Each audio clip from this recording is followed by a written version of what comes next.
Movie की शुरुआत third straws के प्रेसिडेंट बनने से होती है, जो पहले अमेरिका के जनरल थे।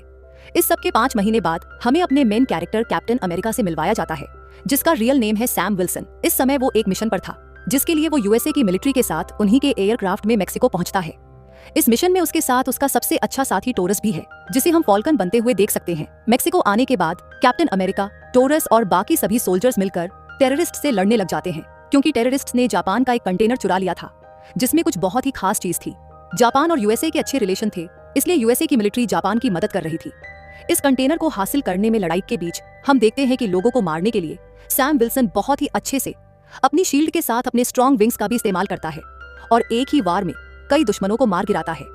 वो दौड़ते हुए सामने अपने दुश्मन पर वार करता है, तो कभी एक ही वक्त में 3-4 लोगों को एक साथ गिरा देता है। फॉल्कन भी अपने विंग्स की मदद से कैप्टन अमेरिका का साथ दे रहा था। सभी टेररिस्ट्स को मारने के बाद कैप्टन अमेरिका उनके बॉस के पास जाता है, जिसके पास वो कंटेनर था।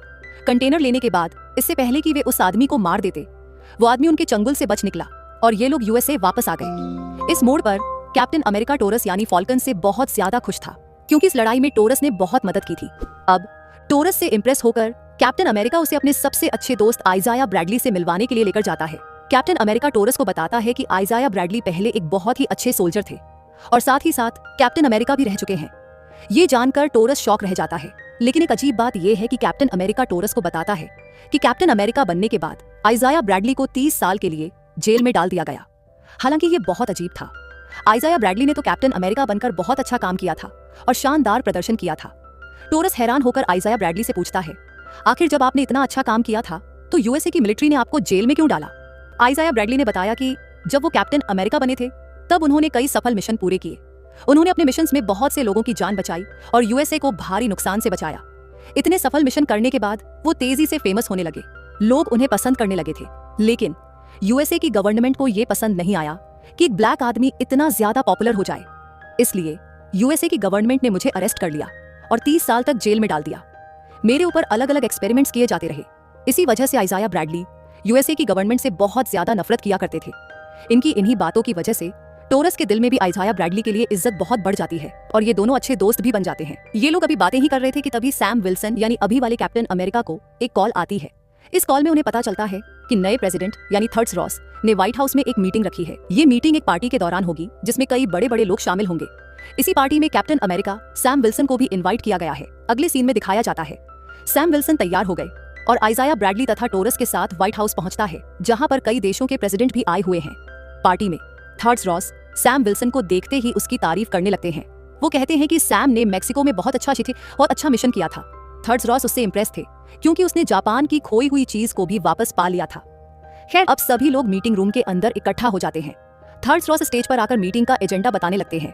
वो बताते हैं कि आज से कुछ साल पहले इंडियन ओशन में एक नया आइलैंड पैदा हो गया था, जिसे लेस्टकेल आइलैंड के नाम से जाना जाने लगा था। थर्ड रॉस बताते हैं कि जैसे ही ये आइलैंड उभरा, इसने पूरी दुनिया का ध्यान अपनी ओर खींच लिया। सभी देश इस पर रिसर्च करने के लिए पहुंच गए और सबको ये पता चला कि इस आइलैंड पर कुछ अजीब तरह के मेटल्स पाए जाते हैं, जो बाकी पूरी दुनिया में कहीं नहीं मिलते, और यही मेटल अब तक का सबसे मजबूत मेटल था। वैज्ञानिकों ने इस मेटल का नाम एडमेंटियम रख दिया। जैसे जैसे दुनिया को एडमेंटियम के बारे में पता चलने लगा, हर देश इसे हासिल करने के लिए इस आइलैंड पर आने लगा। सभी देश इस मेटल को अपने कब्जे में लेना चाहते थे, लेकिन इसी चक्कर में देशों के बीच लड़ाई छिड़ सकती थी। नया आइलैंड किसी भी बड़ी जंग की वजह बन सकता था। इसीलिए थर्ड रॉस ने ये मीटिंग बुलाई थी। उन्होंने फैसला किया था कि लेस्टकेल आइलैंड के एडमेंटियम मेटल को सभी देशों के बीच बराबर बराबर बांट लिया जाएगा, यानी ये मेटल हर देश को समान रूप से दिया जाएगा, ताकि किसी भी देश के बीच लड़ाई ना हो। थर्ड रॉस के इस फैसले पर सभी देशों के प्रेसिडेंट सहमत हो जाते हैं। इसके बाद सभी लोग मिलकर एक नया कॉन्ट्रैक्ट करने का फैसला करते हैं। थर्ड रॉस यहाँ ये भी बताते हैं कि जापान ने सबसे ज्यादा एडमेंटम पर रिसर्च की थी और एडमेंटम की प्यायर फॉर्म को हासिल भी कर लिया था। लेकिन फिर टेररिस्ट के एक ग्रुप ने जापान की वो रिसर्च चुरा ली, जिसे बाद में कैप्टन अमेरिका बचाकर ले आया। यानी मूवी के स्टार्ट में जिस मिशन पर कैप्टन अमेरिका गया था, वो मिशन एडमेंटम मेटल को ही बचाने का था। इसके लिए थर्ड रॉस सबके सामने कैप्टन अमेरिका और टोरस का शुक्रिया अदा करते हैं। इसी मीटिंग के बीच अचानक से एक बहुत ही अजीब चीज होती है। वहां पर जोर से साउंड्स बजने लगते हैं और इन साउंड्स के बजते ही आया ब्रैडली, जो कि सैम विल्सन के साथ यहाँ आया था, खड़ा हो जाता है। वो अपने पास वाले गार्ड से जबरदस्ती उसकी गन छीनता है और दूर दीवार पर गिरा देता है। फिर उसी गन से वो थर्ड रॉस पर हमला कर देता है। लेकिन सिर्फ आया ब्रैडली ही नहीं, यहाँ पर मौजूद 4 और गार्ड्स, जो कि थर्ड रॉस के ही लोग थे, वो भी अपनी गन्स निकालकर थर्ड स्ट्रॉस और बाकी सबके ऊपर हमला करने लगते हैं। अभी तक थर्ड स्ट्रॉस उनकी फायरिंग से बचे हुए थे। सिचुएशन को कंट्रोल में करने के लिए सैम विल्सन आया ब्रैडली के हाथ से गन लेने की कोशिश करता है और इसी बीच बाकी गार्ड्स भी दूसरे हमला करने वाले गार्ड्स को रोकने लग जाते हैं और फिर वहां पर एक लड़ाई का माहौल बन जाता है। इसी अफरा तफरी के बीच एक जबरदस्त लड़की की एंट्री होती है। वो हवा में उड़ते हुए फायरिंग कर रहे सोल्जर्स पर हमला करने लगती है। एक एक करके सबको मारते हुए वो थर्ड स्ट्रॉस को बचाने की कोशिश कर रही थी और इस तरह हमें पता चलता है कि ये लड़की थर्ड स्ट्रॉस की पर्सनल सिक्योरिटी गार्ड थी। फाइनली सैम विल्सन, इस लड़की और टॉरस की मेहनत के बाद सभी शूटर गार्ड्स और आया ब्रैडली पकड़े जाते हैं। कैप्टन अमेरिका यानी सैम विल्सन तुरंत आया ब्रैडली के पास जाता है और उससे पूछता है कि आखिर तुमने यह सब क्यों किया। मैं जानता हूँ तुम कभी भी थर्ड स्ट्रॉस को नुकसान नहीं पहुंचा सकते। आखिर हुआ क्या था तुम्हें, सैम विल्सन? जिस बात में आइसिया ब्रैडली से सवाल पर सवाल किए जा रहा था, लेकिन एक और हैरान कर देने वाली अजीब बात यह थी कि आइसिया ब्रैडली को तो कुछ याद ही नहीं था। उसे वो इंसिडेंट बिल्कुल भूल चुका था कि किस तरह उसने थर्ड से रॉस के ऊपर हमला किया। वो सैम विल्सन के सामने साफ इनकार कर चुका था। तुम जो कह रहे हो मुझे बिल्कुल याद नहीं, मैंने ऐसा कुछ नहीं किया। अब आइसिया ब्रैडली को थर्ड सी के रॉस पर हमला करने की वजह से जेल में डाल दिया गया था। सैम विल्सन उससे कहता है, मैं जानता हूँ अगर तुम्हें कुछ याद नहीं तो जरूर इसके पीछे कोई और है और मैं सच का पता चला के रहूंगा और तुम्हें यहाँ से निकाल लूंगा। ये मेरा वादा है तुमसे। सैम विल्सन अब इस पूरे मामले की इन्वेस्टिगेशन करने वाला था। वो फौरन टोरस के पास गया और वहां जाकर उसने व्हाइट हाउस की सीसीटीवी फुटेज निकाल ली। सीसीटीवी फुटेज को देखते हुए उन्हें काफी अजीबोगरीब चीजें नजर आती हैं, जैसे कि मीटिंग के शुरू होने से पहले जब आइसिया ब्रैडली अपना फोन यूज कर रहा था तो उसका फोन अजीब तरीके से ब्लिंक हुआ था और इस ब्लिंकिंग में सिर्फ व्हाइट लाइट नजर आ रही थी। और यही सेम चीज उन चारों गार्ड्स के साथ भी हुई थी जिन गार्ड्स ने थर्ड रॉस के ऊपर हमला किया था। एक और शॉकिंग चीज इन्होंने ये नोटिस की कि उन सारे गार्ड्स और आइसिया ब्रैडली ने जब हमला किया था ठीक उससे पहले एक गाना बजा था, जैसे उस म्यूजिक ने उन्हें ट्रिगर किया हो। ये देखते हुए सैम विल्सन और टोरस को ये यकीन हो गया कि आइसिया ब्रैडली और उन चारों से किसी ने ये काम करवाया था और वे पांचों बेकसूर हैं। अब आइसिया ब्रैडली को बचाने के लिए सैम विल्सन टोरस के साथ मिलकर डिसाइड कर लेता है कि आखिर वो उस आदमी को ढूंढ कर रहेगा जिसने आया ब्रैडली को फंसाया था और थर्ड सी के रॉस के ऊपर हमला किया था। ये डिसाइड करने के बाद सैम विल्सन अपनी गाड़ी में बैठकर बाहर निकल जाता है। अभी वो रास्ते में ही था कि अचानक उसके ऊपर किसी ने गन से हमला कर दिया। बाहर निकलकर उसने देखा तो ये वही टेररिस्ट का लीडर था जिसके हाथ से वो जापान का कंटेनर बचाकर लाया था और अब वो सैम विल्सन के सामने बदला लेने के लिए आ चुका था। सैम विल्सन इससे लड़ता है और जल्द ही इसे हरा देता है। उसे हराकर मारते ही अभी सैम विल्सन फ्री भी नहीं हुआ था कि उसे एक कॉल आ गई। कॉल में एक बंदा कहता है, तुमने इस आदमी को तो मार दिया लेकिन आगे जो कुछ भी होने वाला है तुम उसमें से किसी भी चीज को नहीं रोक पाओगे। इस फोन कॉल ने सैम विल्सन को परेशान कर दिया था क्योंकि इस बात से उसने इतना अंदाजा लगा लिया था कि कोई तो है जो उसके ऊपर भी नजर रखे हुए है और जरूर इस आदमी का नाता थर्ड स्टीक रॉस पर किए गए हमले से भी होगा। इसलिए वो जल्दी से टोरस के पास जाता है और उसकी इस फोन कॉल को ट्रेस करवाता है। कॉल ट्रेस करने पर इन्हें पता चलता है कि ये कॉल तो उन्हें एक गवर्नमेंट फैसिलिटी से ही आ रही थी। अब वहां पे ऐसा कौन था जो ये सब करवा रहा था, ये जानने के लिए टोरस और सैम तुरंत ही वहां के लिए निकल जाते हैं। वहां जाकर इन्होंने जो देखा ये लोग हैरान रह गए। वो फैसिलिटी असल में एक साइंस लैब थी जिसमें गवर्नमेंट का कोई काम नहीं हो रहा था, बल्कि वहां पर कुछ एक्सपेरिमेंट्स चल रहे थे जो थर्ड एसटी रॉस पर्सनली करवा रहा था। ये पता चलता है कि ये एक्सपेरिमेंट वो तब से करवा रहा था जब वो आर्मी में जनरल था। अभी वो इन्हीं चीजों को सोचकर हैरान ही हो रहे थे कि इनके सामने एक नए कैरेक्टर की एंट्री हो गई जिसका नाम था द लीडर, जिसे देखकर ये दोनों हक्के बक्के रह गए। एक तो द लीडर पूरा ग्रीन था और ऊपर से उसका सिर भी बहुत बड़ा था। सैम अब उससे पूछता है, तुम कौन हो और ये सब क्यों करवा रहे हो? मैं जानता हूँ थर्ड सॉन्ग के रॉस पर हमला तुमने ही करवाया है, आखिर चाहते क्या हो तुम? उसकी बातें सुनकर द लीडर ने उसे बताया, मैं एक साइंटिस्ट हूँ। एक बार मैंने ब्रूस नाम के एक मार्वल कैरेक्टर की मदद की। उसकी मदद के चक्कर में मुझे खुद को भी चोट लग गई। वो तो पहले से ही ब्लीड कर रहा था और उसका गामा रेडिएशन वाला ब्लड मेरे सर के जख्म पर गिर गया और फिर उसके गामा रेडिएशन के इफेक्ट की वजह से मेरा सर बड़ा होने लगा। मैं अजीब सा दिखने लग गया। लेकिन एक पॉजिटिव चीज जो इस सबसे हुई वो ये थी कि मेरे दिमाग की पावर कई 100 गुना बढ़ गई। जैसे ही थर्ड सी रॉस को मेरे बारे में पता चला उसने मुझे पकड़वा दिया। मैंने उस वक्त भी थर्ड सी रॉस की बहुत रिक्वेस्ट की, उससे कहा कि मुझे छोड़ दो, जिसके बदले मैं तुम्हारी हर बात मानूंगा। लेकिन थर्ड ने मुझे नहीं छोड़ा। उसने कहा कि ये सब यूएस गवर्नमेंट करवा रही है। उसने मुझसे वादा किया कि अगर मैं यूएस का प्रेसिडेंट बन गया तो तुम्हें छोड़ दूंगा। लेकिन अब देखो, थर्ड सिस्ट रॉस अब यूएस का प्रेसिडेंट है, उसके बावजूद उसने आज तक मुझे नहीं छोड़ा। यहाँ तक कि प्रेसिडेंट बनने के बाद भी थर्ड सब रॉस मुझ पर एक्सपेरिमेंट करवाता रहा और फिर आखिरकार एक दिन मेरे गुस्से की लिमिट खत्म हो गई। जो साइंटिस्ट मुझ पर एक्सपेरिमेंट कर रहे थे मैंने उन्हीं को मार दिया और फिर मैंने ठान लिया कि थर्ड रॉस का घिनौना चेहरा दुनिया के सामने लाकर रहूंगा और ऐसा करके ही मेरा बदला पूरा हो सकता था। इसीलिए मैंने टेररिस्ट के एक ग्रुप को हायर किया। मैंने उन्हें जापान के कंटेनर को चोरी करने का ऑर्डर दिया और इस काम के लिए मैंने CIA के अकाउंट से ही पैसे भेजे, ताकि जब जापान इस मामले की इन्वेस्टिगेशन करे तो उन्हें लगे कि इस पूरे मामले के पीछे थर्ड रॉस ही है। लीडर से बात करने के बाद सैम विल्सन को यह भी पता चल गया था कि थोड़ी देर पहले जो कॉल मुझे आई थी वो भी लीडर ने ही की थी, और इन सारी चीजों के पीछे सिर्फ और सिर्फ लीडर ही है।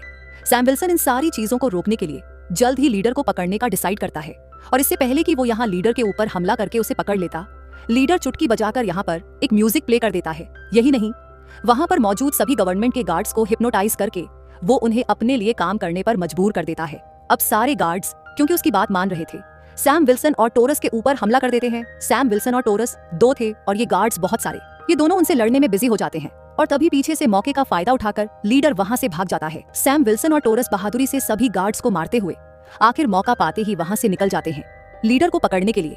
लेकिन बाहर की दुनिया में जाने पर उन्हें पता चलता है कि अब बहुत देर हो चुकी है। लीडर का प्लान काम कर गया था। जापान ने जब अपने कंटेनर के चोरी होने की इन्वेस्टिगेशन की तो उन्हें पता चला कि उस टेररिस्ट को पैसे देने वाली CIA थी। CIA जो USA की इंटेलिजेंस एजेंसी थी। इसका मतलब ये था कि उनके कंटेनर की चोरी के पीछे USA का हाथ था। यही वजह थी कि जापान और USA के बीच माहौल खराब हो गया। ये देखते हुए जापान थर्ड रॉस के साथ किया हुआ वो कॉन्ट्रैक्ट तोड़ देता है, जिसमें उसने एडमंटम उस मेटल को USA और बाकी देशों के साथ डिवाइड करने का फैसला किया था। जापान के प्रेसिडेंट तुरंत जापानीज आर्मी को सेलेटिन आइलैंड भेजने का ऑर्डर दे देते हैं, ताकि वहां का सारा एडमंटम उनके अंडर में आ जाए। जैसे ही ये खबर थर्ड रॉस को मिलती है तो वो भी जापान को रोकने के लिए अपनी मिलिट्री को वहां भेजने का फैसला करता है। अब क्योंकि सेलेटिन आइलैंड पर दो बड़ी बड़ी फौजें आमने सामने आ चुकी थी, पूरी दुनिया में चर्चे होने लगे। क्या जापान और USA के बीच लड़ाई होने वाली है? सिचुएशन के बिगड़ने की खबर जैसे ही सैम और टोरस को मिलती है, वो भी जल्दी से चेंज करते हैं और निकल जाते हैं सेलेस्टियल आइलैंड की तरफ। यहाँ आने के बाद तुरंत उसने थर्ड रॉस के फाइटर शिप में जाकर थर्ड रॉस से मुलाकात की और उसे समझाने की कोशिश की कि कोई भी गलत कदम ना उठाए। अगर USA और जापान के बीच लड़ाई छिड़ गई तो इसका नुकसान पूरी दुनिया को उठाना पड़ेगा। एक तरफ सैम विल्सन सारी सिचुएशन को कंट्रोल करने की कोशिश कर रहा था, जबकि दूसरी तरफ था लीडर, जो सैम विल्सन से बचने के बाद एक घर में घुसता है और वहां से एक फोन चुरा लेता है। इसी फोन के जरिए वो US के 2 फाइटर जेट्स को हैक कर लेता है। असल में उसने इन फाइटर जेट्स के रेडियो सिस्टम को हैक कर लिया था। ये दोनों फाइटर जेट्स इस टाइम सेलेस्टियल आइलैंड के ऊपर थे, और अब फाइटर जेट्स के रेडियो से वो दोनों पायलट्स को जापान के फाइटर जेट्स पर हमला करने का ऑर्डर दे देता है। ये देखते ही जापान को लगता है कि USA ने लड़ाई की शुरुआत कर दी है, इसलिए वो भी अपने 2 फाइटर जेट्स भेजता है USA के फाइटर जेट्स से लड़ने के लिए। यानी जंग शुरू हो चुकी थी। जापानी फाइटर क्राफ्ट अब USA के फाइटर क्राफ्ट के ऊपर हमला करने ही वाले थे, लेकिन सही टाइम पर बड़े नुकसान से पहले ही सैम विल्सन और टोरस उड़ते हुए वहां पहुंचते हैं और फाइटर जेट्स के अंदर से USA के पायलट्स को बाहर निकाल लेते हैं। सोल्जर्स की जान तो बच जाती है, लेकिन फाइटर क्राफ्ट्स डिस्ट्रॉय हो चुके थे। शुक्र था कि किसी की जान नहीं गई। अब सैम विल्सन जापान के प्रेसिडेंट के पास जाता है और उसे समझाने की कोशिश करता है कि यहाँ कोई जंग नहीं हो रही, बल्कि USA के 2 पायलट्स ने बिना परमिशन के वहां पर गोलाबारी शुरू कर दी थी। जापान के प्रेसिडेंट सैम विल्सन की बात पर विश्वास कर लेते हैं और सैम विल्सन की वजह से जापान और USA के बीच होने वाली लड़ाई खत्म हो जाती है। दोनों ही प्रेसिडेंट्स अपनी अपनी मिलिट्री लेकर सेलेस्टियल आइलैंड से वापस अपने अपने देश लौट जाते हैं। सैम विल्सन भी वापस आ चुका था, लेकिन हमें पता चला कि टोरस सेलेस्टियल आइलैंड की लड़ाई में बहुत ज्यादा घायल हो चुका था। लेकिन ठीक टाइम पर सैम उसे हॉस्पिटल ले आया और अब उसका इलाज चल रहा है। सीन कट हो गया। अब हमें दिखाया जाता है कि थर्ड रॉस ने दोबारा एक प्रेस कॉन्फ्रेंस रखी, जिसमें वो ये बात क्लियर करना चाहते थे कि जापान और उनके बीच कोई लड़ाई नहीं हुई, बल्कि एक गलतफहमी हुई थी। इसी प्रेस कॉन्फ्रेंस के अंदर सैम विल्सन भी था और यहाँ पर उससे मिलने के लिए लीडर भी आ गया। वो सैम विल्सन पर गुस्सा था क्योंकि उसने जो प्लान बनाया था USA और जापान के बीच लड़ाई करवाने का, वो सैम विल्सन की वजह से पूरा चौपट हो गया, और ऐसे थर्ड रॉस का जो घटिया चेहरा लोगों को दिखाना था वो भी सामने नहीं आ सका। लीडर सैम विल्सन से कहता है, तुम फिक्र न करो, थर्ड रॉस का घटिया चेहरा तो मैं लोगों के सामने लाकर ही रहूंगा। सैम विल्सन लीडर से पूछता है, आखिर थर्ड रॉस को तुमसे प्रॉब्लम क्या थी? तब लीडर उसे थर्ड रॉस का पास्ट बताता है। पहले थर्ड रॉस को एक जानलेवा बीमारी थी। इस बीमारी की वजह से वो मर सकता था, लेकिन जैसे ही लीडर को उसकी बीमारी के बारे में पता चला, उसने थर्ड रॉस की मदद की और एक ऐसी दवाई बनाई जिससे उसकी बीमारी ठीक होने लगी। लीडर बताता है, थर्ड रॉस वो दवाई रोज खाता है और उस दवाई के अंदर असल में गामा रेडिएशंस हैं। वो आगे बताता है कि रोजा वो गोली लेने की वजह से थर्ड रॉस के शरीर में बहुत सारी गामा रेडिएशंस जमा हो चुकी हैं, और अब इन गामा रेडिएशंस का रिजल्ट क्या होगा कुछ ही सेकंड में दिखाया जाता है। प्रेस कॉन्फ्रेंस के बीच थर्ड रॉस की पूरी बॉडी अजीब तरह से हिलने लगती है। वो नीचे गिरता है और हम देखते हैं कि उसका पूरा शरीर लाल पड़ने के साथ साथ बड़ा भी होता जा रहा है, और कुछ ही देर में देखते ही देखते वो एक रेड हल्क में बदल जाता है। गामा रेडिएशन उसके अंदर बहुत ज्यादा अग्रेशन ले आती है, जिसकी वजह से वो यहाँ चीजों की तोड़ फोड़ में लग जाता है। सोल्जर्स उसे रोकने की कोशिश करते रहते हैं, लेकिन वो रुकने का नाम नहीं लेता। अब सिचुएशन को कंट्रोल करने के लिए सैम विल्सन को सामने आना था, लेकिन वो यहाँ लीडर को भी अकेला छोड़कर नहीं जा सकता था। उसने सबसे पहले यहाँ मौजूद सोल्जर्स के हाथों लीडर को अरेस्ट करवाया और फिर सिचुएशन कंट्रोल करने के लिए रेड हल्क को कंट्रोल करने के लिए सामने आया। ये लड़ाई मूवी की बेस्ट फाइट थी। कैप्टन अमेरिका बनाम रेड हल्क कहीं ना कहीं कैप्टन अमेरिका से ज्यादा ताकतवर था, क्योंकि लड़ते हुए रेड हल्क ने पूरी जलती हुई कार उठाकर कैप्टन अमेरिका की तरफ फेंक दी। बचने के लिए कैप्टन अमेरिका ने अपने पंखों का इस्तेमाल किया, लेकिन हैवी मेटल से बने हुए ये पंख भी रेड हल्क ने लड़ाई के बीच तोड़ दिए।